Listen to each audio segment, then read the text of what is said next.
Hey, good morning, everybody. This is Bull with Independent is Power, episode 15. And I'm glad you've all been able to join us this morning. A couple things to talk about this morning. One is our continuing campaign. I want to clarify a few issues for some people who had some questions, and then I want to talk a little bit a little bit about defense spending. Being an old an Army finance guy, defense spending is kind of in my wheelhouse, and we can't really talk about shrinking the government without talking about defense spending. I mean, we cannot afford to have a sacred cow that we can't touch. But there is some places that we can kind of get involved there and trim some dollars without necessarily affecting our readiness and our ability to defend ourselves. Uh, First of all, campaign. I mean, we've been running these parades, so we're not always going to be on every Saturday like we planned, depending on what our parade schedule is like. Uh, Last week we missed it because we had some parades out of town. This week we're going to be in Fertile tomorrow in the Polk County Fair. That's kind of my home parade, so I'm a little nervous about that one. I like to joke around that says basically that our home areas are the hardest ones for us to break into. So I am a little excited, a little nervous about that one. Next week we're going to be out in Sauk Center.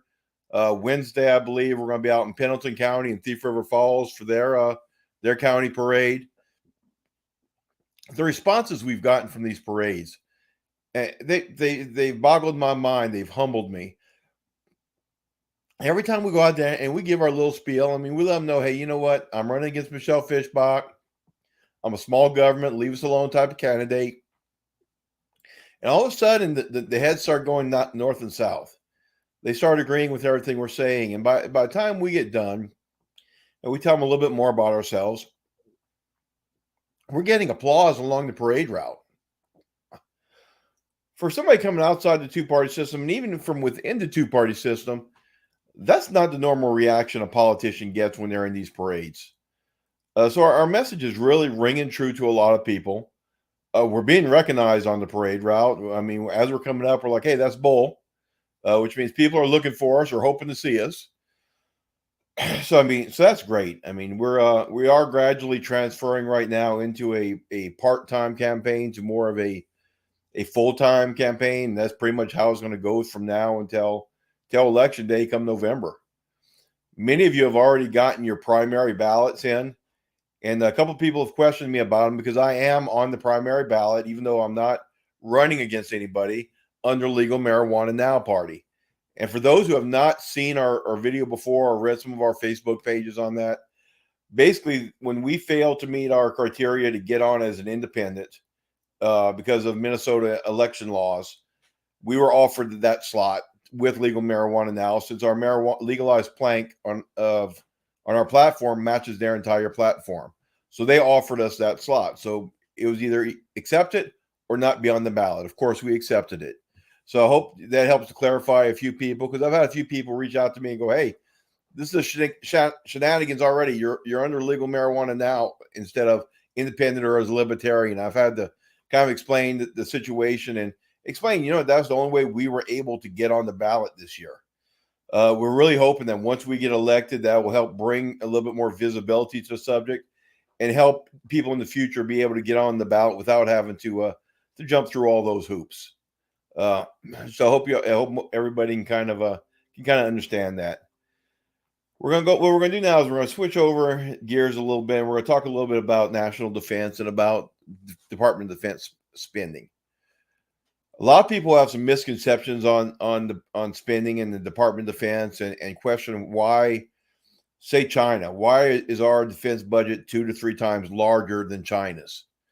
Uh, I can answer that question in one word: personnel. United States Army pays our volunteer forces very well. China doesn't. They spend a lot less money on personnel than we do.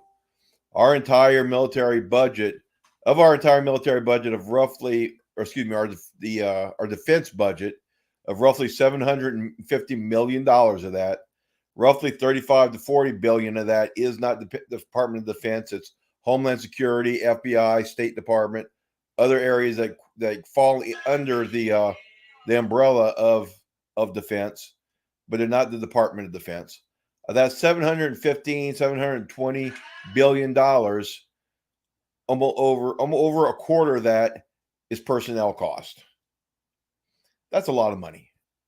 And that's not only our personnel costs of our active duty, but that's also our cost of our retirees. And that's one of the things I want to kind of touch base on a little bit on here is how do we address that? I mean, that is the portion of the budget where we could probably have the most impact on without hurting our readiness, but at the same time, not without hurting our foot soldiers, our bottom of the chain of command. There's a lot of waste going on higher up, and one of the things we're going to talk about today is general officers. At the end of World War II, the military had basically one general officer for every 6,000 soldiers. One general for every 6,000 soldiers. In today's military, we have one general officer for every 1,400 soldiers. That's basically a 4-time increase in the number of general officers proportionally than when we ended World War II. Why is that a big deal? Well, it's a big deal for a couple of reasons. First of which, the general officer's pay is anywhere between $11,000 to $17,000 a month. Yes, 11 to 17,000, depending on how many stars they have and how many years they've had in. That's a lot of money for filling slots that could probably be filled by lower ranking officers, or even some of them are probably senior enlisted. But it's not only that cost. When these senior officers retire, say after 30 years, if they retire after 30 years, they get 75% of their pay per month the rest of their lives. So if you have a 3 or 4-star general retiring after 30 years with 17, their retirement pay is roughly $130,000 to $140,000 a year. And that continues for the rest of their lives.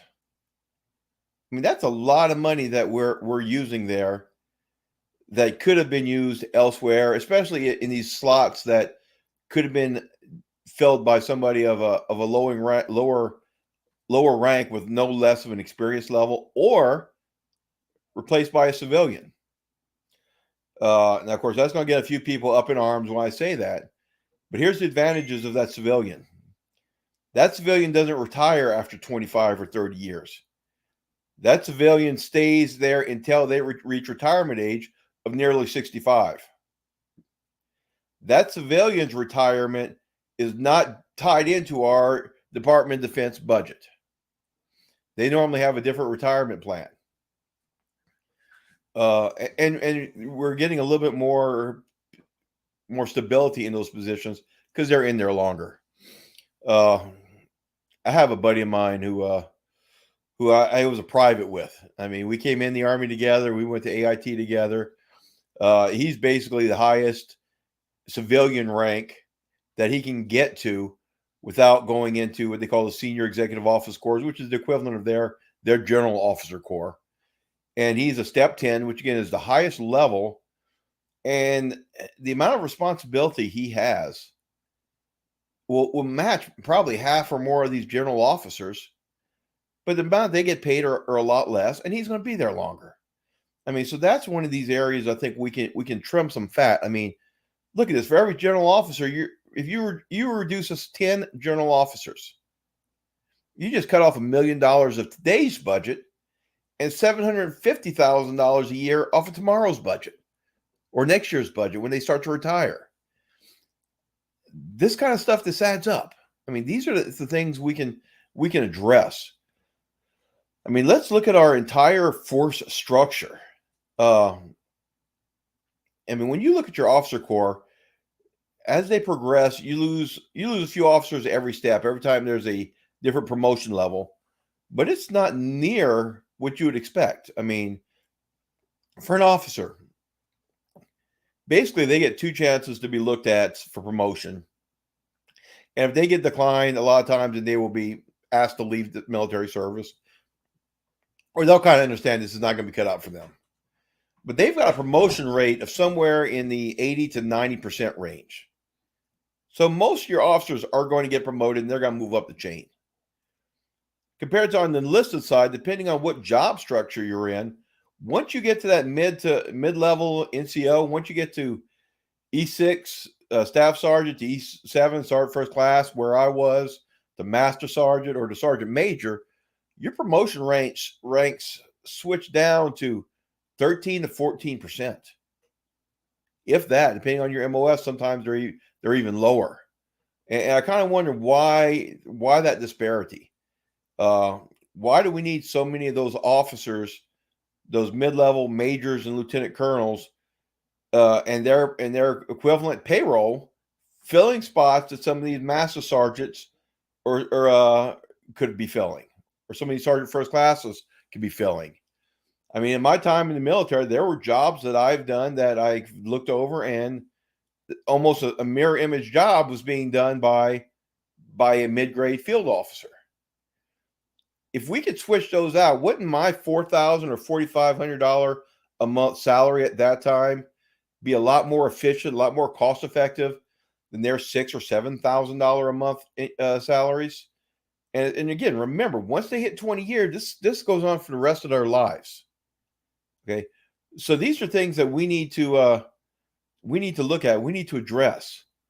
I mean, because this is places where we can trim the fat without affecting our budget as much, or not affecting our budget, without affecting our military readiness. I mean, it is time for us to do a whole restructure look and look at our jobs titles. I mean, the Army, we've got a lot of sergeant majors. Probably 3/4 to 4/5 of those are staff sergeant majors. They're not in charge of soldiers. They're not supervising soldiers. That's kind of the definition of a sergeant. I mean, we oversee soldiers. We oversee missions. Why do we have all these staff sergeant majors who are overseeing or a job or technical experts? We have other ranks for that. We have the warrant officer ranks. We have other, I mean, senior NCOs could do that are not the sergeant major rank, which are getting these $8,000 to $9,000 a month payrolls. I mean, we have to start addressing this. I mean, $750 billion is our share of the Department of Defense, is our share of the budget. That's roughly 10% of our national budget goes towards the military, and a quarter of that goes towards personnel. So I do think personnel is one of these areas we can address without cutting pay for our lower ranking and our junior soldiers. Now, what I have not talked about was these general officers. I mean, we talked about what they got paid, somewhere between $11,000 and $17,000 a month. Oh, but what I didn't mention, that does not include their housing allowance, which is another sometimes $3,000-4,000 a month, depending on their area.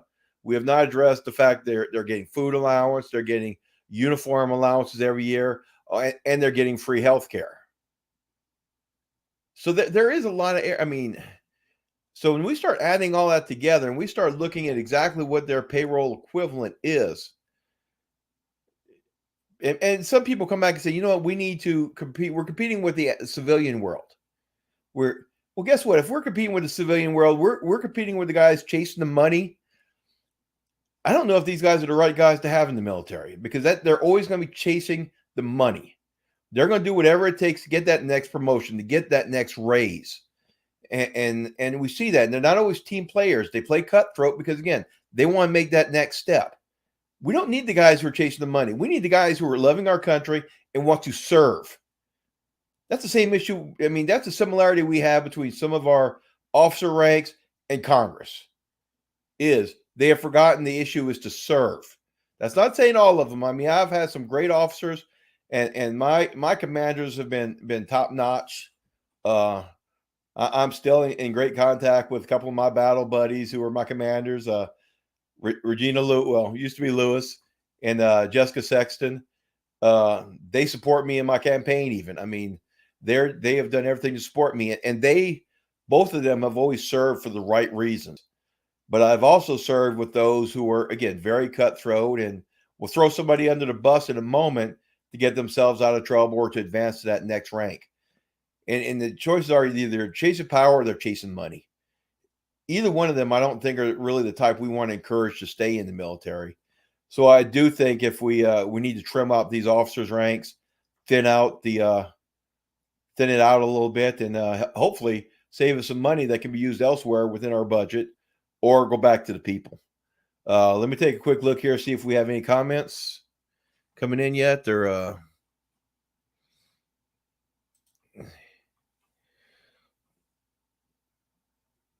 okay, so yeah, Christina, yes, legalizing marijuana is a libertarian position anyway, and that is one of the things I looked at when I addressed that issue. Would this be going against any of my principles? Or is this does this change anything? And really, it changed absolutely nothing. Uh, and of course, you talk about our report after report says we don't have the monetary stability to meet our pension obligations. I mean, to a large point, that's absolutely a fact. My buddy I was talking to the other day, who is still with the Department of Defense in a civilian capacity, one of the things he liked to point out to me is we talk a lot about when we talk budget, we talk about discretionary budget. Discretionary budget is things that we have a choice whether to spend and how much to spend or not. What is very seldomly talked about is a non-discretionary budget. What that includes is our retirement to military. You can't lower that. That is what it is, and that's what they will continue to be until these soldiers move on or pass away. So this is a large part of our defense budget that we don't even have control over because we've already made these obligations. And you're absolutely right. We can't continue to do that because these numbers will continue to go up. A number of years ago, the Army did revamp some of their retirement plans, but that option is still there at 20 years to retire at a portion of your base pay. I mean, and you know, as full disclosure, as a sergeant first class retired, I get roughly $2,000 a month in retirement pay, and I will pretty much the rest of my life. We do have some cost of living allowances built into that. I tell you what, though, it sure the heck ain't going to keep up with inflation. But yeah, there is those plans out there, and we also haven't talked about as far as when we talk about budget, the things like the VA. And those are things that need to be addressed because when we go to war, we need to understand we are having this financial obligation in the future to take care of the damage we do to these soldiers' bodies. And I think that's something that we really need to keep in mind. Now, when we talked about this budget, this defense budget earlier, $750,000 for the entire defense, that's kind of misleading because what that does not include is our wartime contingency budget. So if we go to war, it doesn't touch that number. It just basically they get a whole new line of credit, basically, you could say, to run that war. And a lot of times there is no cap on that. It is open ended. It's not like we say, "Hey, we're going to give you $100 million to win this war." It's they keep on spending it to do what they need to do to win it. Which I mean, it's great to have that freedom to be able to say, you know, we're not trying to fight the war on a budget because I mean you're going to lose in that case. But at the same time, there's no real accountability to what they spend either because they know they can just spend, spend, and spend. There's got to be somewhere in between that where we can find that in between point. But yes, I mean the Department of Defense and defense budgets. I mean, we very much do have to pull out a magnifying glass. Let's go over this. Let's figure out where we're spending our money. With everything going on in Russia and Ukraine right now, there's talk about moving a lot more of our soldiers back overseas, back to Europe, just to be ready. Well, what people don't understand is when you do that, another entitlement, what I haven't talked about yet, is what they call cost of living allowance. So say you're in Europe and it's a higher cost of living there. Well, okay, here's another $300 or $400 you get a month to help put you on the same level you are in the States. Well, those are costs that, again, these add up. that aren't really what people are thinking about. I mean, this sounds great, but I mean, you have these guys there if they're needed, but you don't always, they're not really keeping in mind the higher cost of them being there. So I mean, we need that accountability. So that gives you a little bit of inside baseball when it comes down to the military budget and military pay.